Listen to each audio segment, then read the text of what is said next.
Namaskar. A very good morning, good afternoon and good evening to all of you my dear friends. Right? जो भी हमारा students जो भी हमारा friends जिस टाइम पे ये मेरा वीडियो को व्यू कर रहा है उसके हिसाब से मेरा ये ग्रीटिंग एक्सेप्ट करना. राइट. पहले बता दूं आप लोग सब कैसे हैं. आई होप आप सब बढ़िया होंगे. मैं बता दूं मैं भी बहुत अच्छा हूँ. ड्यूरिंग दिस लॉकडाउन आप घर में रहे और सुरक्षित रहे. राइट. तो चलिए मैं आपको यहाँ बताना चाहूँगा. आज मैं जो टॉपिक लेके आया हूँ आपके सामने ये है insolvency and bankruptcy code 2016. Right. जो भी मैं डिस्कस यहाँ करूँगा in form of chart discuss करूँगा. अगर किसी को फुल नोट चाहिए तो जो भी हमने प्रोवाइड किए हैं हमारा फ़ोन नंबर व्हाट्सअप नंबर उस पर आप डायरेक्ट कांटेक्ट कर सकते हैं. राइट. चलिए प्रोसीड करते हैं. तो पहला पॉइंट आता है या insolvency. Right. What do mean by insolvency. अगर मैं सीधी सीधी ये बताऊं, insolvency is a stage where the value of liability of a person or of a corporate entity exceeds the total value of liability of that person. और simple तरीके से मैं आपको बताऊं, insolvency is a stage where an individual or corporate organization is unable to pay its debt.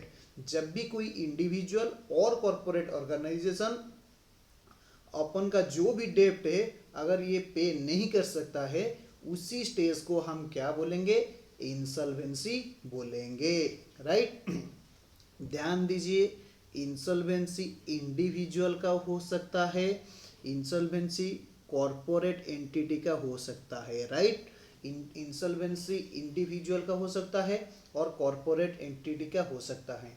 I hope you all are writing with me. Right. Individual के case में जो भी इंसॉल्वेंसी होगा उससे हम क्या बोलेंगे, बैंक्रप्सी बोलेंगे. राइट. क्या बोलेंगे, बैंक्रप्सी बोलेंगे. बैंक्रप्सी बोलेंगे. राइट. कॉरपोरेट केस में जो भी इंसॉल्वेंसी होगा उससे हम क्या बोलेंगे, कॉरपोरेट इंसॉल्वेंसी बोलेंगे. क्या बोलेंगे, कॉरपोरेट इंसॉल्वेंसी बोलेंगे. ध्यान दीजिए, उससे हम क्या बोलेंगे, कॉरपोरेट इंसॉल्वेंसी. इंडिविजुअल केस में ये वाला इंसॉल्वेंसी अगर ऑन ट्रेड रहेगा, अगर क्या रहेगा, ऑन ट्रेड रहेगा, दैट मीन्स रिजल्व नहीं हो पाया तो उससे हम वही बैंक्रप्सी बोलेंगे. अगर इंडिविजुअल केस में इंसॉल्वेंसी का कोई भी सॉल्यूशन नहीं आ पाया उससे हम क्या बोलेंगे, बैंक्रप्सी बोलेंगे. In case of corporate entity जो भी आपका कॉरपोरेट इंसॉल्वेंसी था अगर ये रिमेन ऑन ट्रेड रहेगा तो उससे हम क्या बताएंगे, then if on treated corporate insolvency then such corporate entity has to liquidate. That means if corporate insolvency remains untreated it will be lead to liquidation. Right. It will be lead to liquidation. Right. चलिए next point.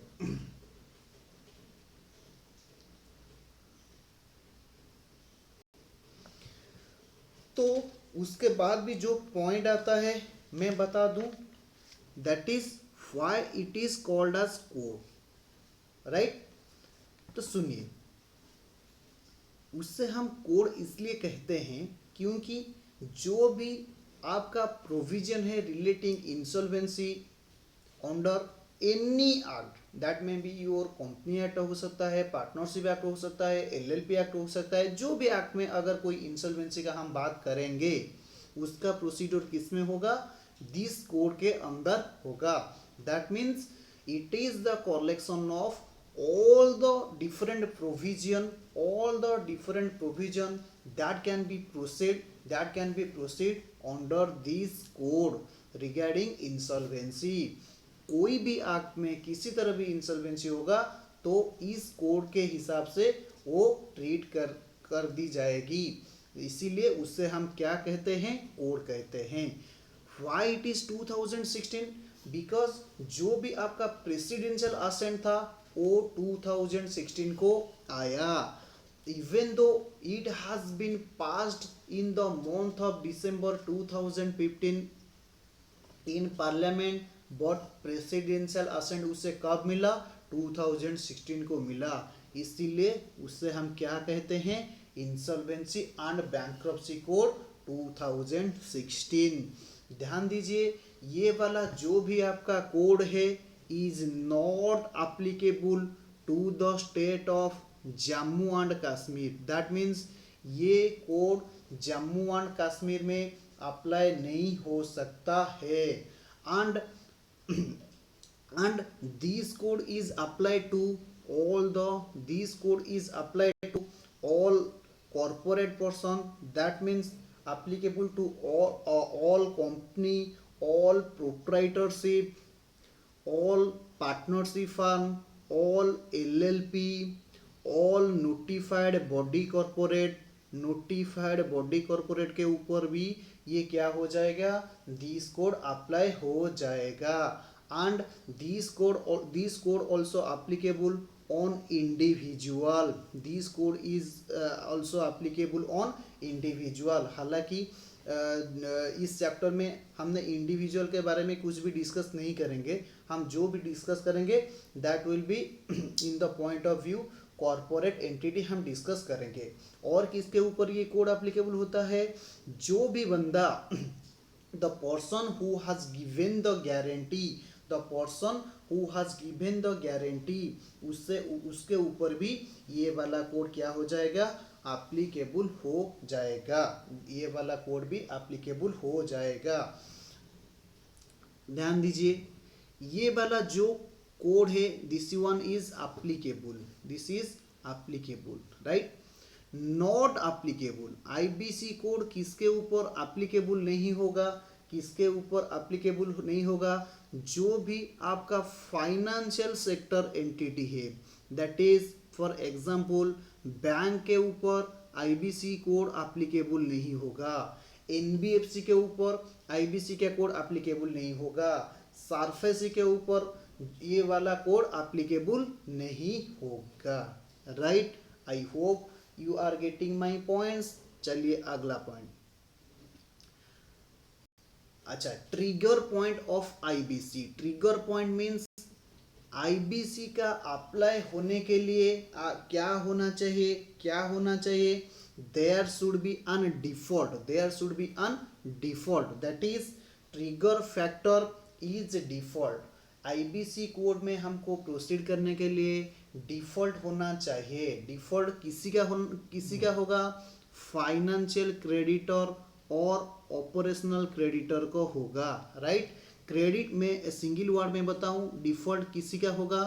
Creditor का होगा। Default किसी का होगा? Creditor का होगा, right? किसने default किया होगा? डेप्टर किया होगा, जिसको हम बोलेंगे कॉर्पोरेट डेप्टर, राइट? अगर कोई कॉर्पोरेट डेप्टर कोई भी क्रेडिटर का, ये क्रेडिटर लोग क्या हो सकते हैं? दैट में बी योर फाइनेंशियल क्रेडिटर हो सकते हैं और ऑपरेशनल क्रेडिटर हो सकते हैं। अगर कोई कॉर्पोरेट डेप्टर क्रेडिटर का पेमेंट नहीं किया तो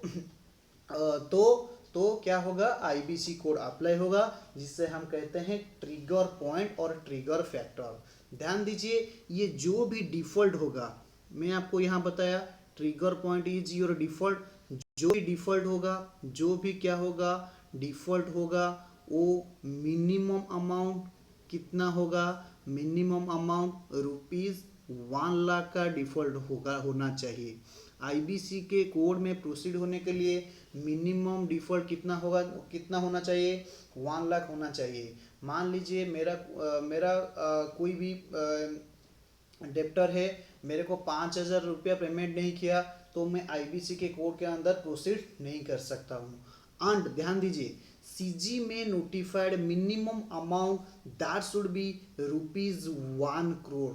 that means CG through their notification ये आपको नोटिफाइड कर सकती है। दैट इज आईबीसी कोड के अंडर प्रोसीडिंग के लिए मिनिमम डिफॉल्ट 1 करोड़ रुपीस का होना चाहिए। ये सीजी नोटिफाई करेगा। फिलहाल this default amount is minimum default amount is your rupees 1 lakh. I hope you all are getting my points. ध्यान दीजिए. फिर हम यहाँ मैं आपको बताऊंगा. और एक बात रह गया, मैं यहाँ बता देता हूँ. बैंक्रप्सी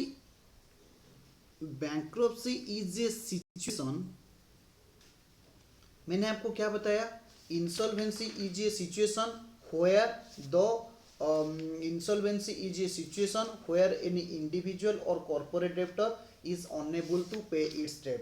और हमने क्या बताया? In case of individual insolvency हम उससे बैंक्रप्सी कहते हैं, and in case of corporate insolvency उससे हम कॉर्पोरेट इंसॉल्वेंसी कहते हैं. राइट? ओके. अभी हम डिस्कस करेंगे. क्या डिस्कस करेंगे? 5 पिलर्स ऑफ आईबीसी कोड में 5 पिलर है. आईबीसी कोड में 5 पिलर है जिसे हम डिस्कस करेंगे. पहला वाला पिलर है IBBI, that is your insolvency and bankruptcy board of India, who will do all the resolution process. जो क्या है? रेगुलेट करेगा, मॉनिटर करेगा इंसॉल्वेंसी रिजोल्यूशन प्रोसेस का. राइट? और सेकेंड पॉइंट क्या है? That is your resolution professional. Interim resolution professional व रिजोल्यूशन प्रोफेशनल. रिजोल्यूशन प्रोफेशनल हम किससे कहेंगे? जो बंदा, जो पर्सन यहाँ पे क्या करेगा? इंटरिम रिजोल्यूशन, इंसॉल्वेंसी रिजोल्यूशन को प्रोसीड करेगा, उसे हम क्या कहेंगे? रिजोल्यूशन प्रोफेशनल कहेंगे. Third one is your insolvency professional agency, IPA. ध्यान दीजिए, जो भी बंदा क्या करेगा? रिजोल्यूशन प्रोसेस को प्रोसीड करेगा, उसे हम कहेंगे रिजोल्यूशन प्रोफेशनल. एक CAB रिजोल्यूशन प्रोफेशनल हो सकता है. IPA मीन्स जो पर्सन रिजोल्यूशन को प्रोसीड करेगा उससे क्या करना पड़ेगा? एक एग्जाम को क्वालिफाई करना पड़ेगा. इंसॉल्वेंसी प्रोफेशनल बनने के लिए आपको एक एग्ज़ाम पास करना पड़ेगा. जो भी हमारा CA लोगों को इंसॉल्वेंसी प्रोफेशनल होने के लिए एक एग्ज़ाम ICAI कंडक्ट करता है. अगर हमने उसको क्वालिफाई कर दिया तो हम क्या बन जाएंगे? रिजोल्यूशन प्रोफेशनल बन जाएंगे. IPA का काम ये है, वो रिजोल्यूशन प्रोफेशनल को क्वालिफाई करेगा और उसके ऊपर रेगुलेट करेगा. दैट मीन्स मान लीजिए अगर कोई इंसॉल्वेंसी रिजोल्यूशन प्रोफेशनल कहीं पे भी गड़बड़ करता है, ड्यू डिलीजेंसी के हिसाब से काम नहीं करता है, अगर ये ग्रॉसली नेग्लिजेंट होता है, उसके ऊपर जो भी डिसिप्लिनरी एक्शन होगा वो IPA लेगा. That is your insolvency professional agency. Fourth one is your information utility. ध्यान दीजिए, पहले से क्या होता था? अगर कोई बंदे का कुछ डिफॉल्ट होता था, उसका कोई भी एसेट कहाँ पे है, पहले से हम क्या करते हैं? इधर कलेक्ट करते हैं. लेकिन यहाँ पे क्या होगा? एक इंफॉर्मेशन यूटिलिटी होगा, जहाँ पे क्या होगा? All the details regarding corporate debtor. That means अगर कॉर्पोरेट डेप्टर ने कोई डिफॉल्ट की है एंड उसका जितना भी फाइनेंशियल एसेट्स है वो पहले से इंफॉर्मेशन यूटिलिटी में स्टोर होगा, जहां से हम इंफॉर्मेशन कलेक्ट करके रिजोल्यूशन को प्रोसीड करेंगे. Fifth one is your adjudicating authority. That is your adjudicating authority, जिसके पास हमने क्या कर सकते हैं? अपना ये प्रोसेस अप्लाई कर सकते हैं. CIRP के लिए, corporate insolvency resolution professional resolution process के लिए जिसके पास हम एप्लीकेशन दे सकते हैं, उससे हम क्या कहते हैं? Adjudicating authority. ध्यान दीजिए, ये वाला पॉइंट है आपका adjudicating authority. In case of individual, adjudicating authority will be your DRT, डेब्ट रिकवरी ट्राइब्यूनल. अगर आपका डेब्ट रिकवरी ट्राइब्यूनल का जो भी डिसीजन आएगा उससे चैलेंज करना है तो कहाँ जाना पड़ेगा, इस इंडिविजुअल को DRATA के पास जाना पड़ेगा, दैट इज डेब्ट रिकवरी अपीलेट ट्राइब्यूनल। अगर DRTA का भी जो भी डिसीजन आया वो पसंद नहीं आया, उसको अगर हमको चैलेंज करना है तभी हमको कहाँ जाना पड़ेगा, सुप्रीम कोर्ट में जाना पड़ेगा, सुप्रीम कोर्ट में जाना पड़ेगा, right. And in case of corporate entity जो भी हमारा केस होगा हम कहाँ अप्लाई करेंगे, ध्यान दीजिए NCLT के पास अप्लाई करेंगे, जो भी कंपनी एक्ट 2013 में जहाँ पे डिफाइन की गई है, नेशनल कंपनी लॉ ट्राइब्यूनल के पास हम क्या करेंगे, केस को प्रोसीड करने के लिए अप्लाई करेंगे। अगर NCLT का कोई डिसीजन आया, रिजोल्यूशन डिसीजन आया, या उसको अगर हमको पसंद नहीं आया, हम चैलेंज करना चाहते हैं, तभी हमको कहाँ पे जाना पड़ेगा, NCLAT के पास जाना पड़ेगा, that is your national company law appellate tribunal. अगर NCLAT का डिसीजन को हमको चैलेंज करना पड़ेगा तभी हमको कहाँ जाना पड़ेगा, सुप्रीम कोर्ट के पास जाना पड़ेगा, राइट। यहाँ पे हम जो भी डिस्कस करेंगे that is insolvency of a corporate entity, that is your corporate insolvency. Individual का इंसॉल्वेंसी हम यहाँ डिस्कस नहीं करेंगे। I hope you are comfortable till this point, okay.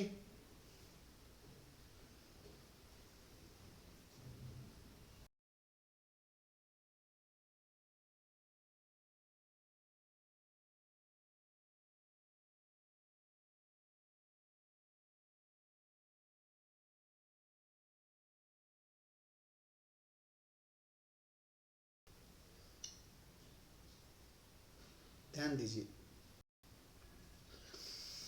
IBC code is a two-stage process, right? IBC involves two-stage process।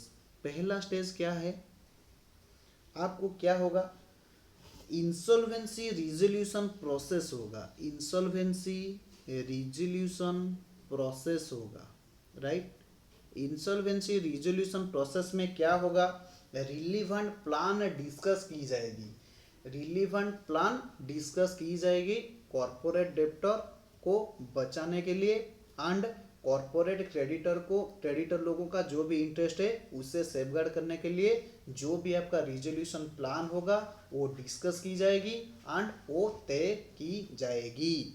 अगर मान लीजिए ये insolvency resolution process fail हुआ, राइट, अगर ये इंसॉल्वेंसी रिजोल्यूशन प्रोसेस क्या हुआ, फेल हुआ, then it will be amounts to your liquidation. अगर किसी तरह भी आपका ये रिजोल्यूशन प्रोसेस अप्रूव नहीं हो पाया, then it will be amount to your liquidation and this is your two stage process in IBC। पहले हम उससे बचाने के लिए कोशिश करेंगे, अगर किस तरह हमने नहीं बचा सके तो फाइनली ये वाला कॉर्पोरेट एंटिटी क्या हो जाएगा, लिक्विडेट हो जाएगा, लिक्विडेट हो जाएगा। I hope you are getting my points. चलिए अगले वाला पॉइंट को ध्यान दीजिए। Then comes to our chart.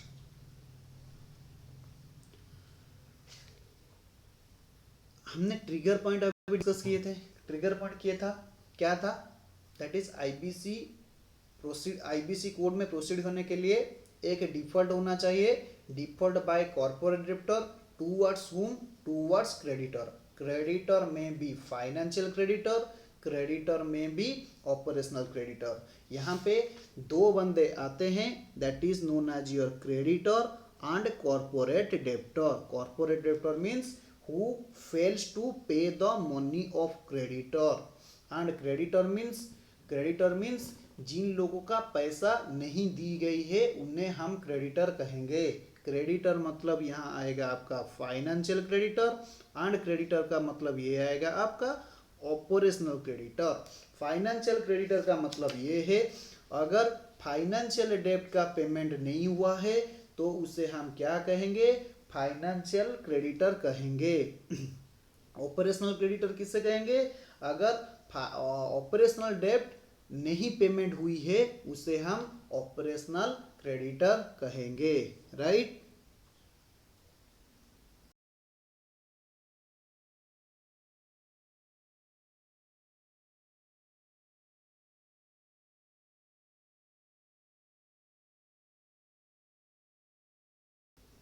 तो एक लाइन यहाँ पे लिख लीजिए, फाइनेंशियल क्रेडिटर का means, financial creditor means any person to whom a financial डेप्ट, लिख लीजिए, any person to whom a financial डेप्ट is owed, to whom a financial डेप्ट is owed, that is may be your bank हो सकता है, may be your financial institution हो सकता है, बैंक हो सकता है एंड फाइनेंशियल इंस्टीट्यूशन हो सकता है, राइट। एंड ऑपरेशनल क्रेडिटर का मतलब यहाँ पे लिख लीजिए, a person to whom any operational डेब्ट is owed, a person to whom any operational डेब्ट इज ओड, उसे हम क्या कहेंगे, ऑपरेशनल क्रेडिटर कहेंगे। That may be claim for your goods and services, claim for the supply of goods and services, that will be covered under your operational creditor right, operational creditor, right।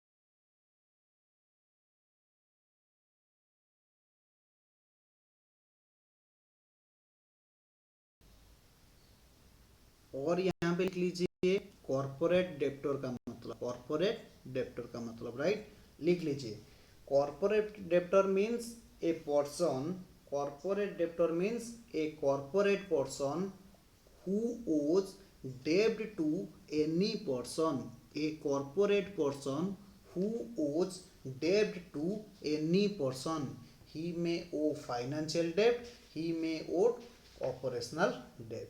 I hope you all are getting my point till now। चलिए हम शुरू करते हैं ये वाला chart, जहाँ पे मैं आपको बताने वाला हूँ ये कैसे कैसे प्रोसेस होता है, राइट, ध्यान दीजिए। हमने अभी डिस्कस किया दिस कोड में प्रोसीड करने के लिए क्या होना चाहिए, डिफॉल्ट होना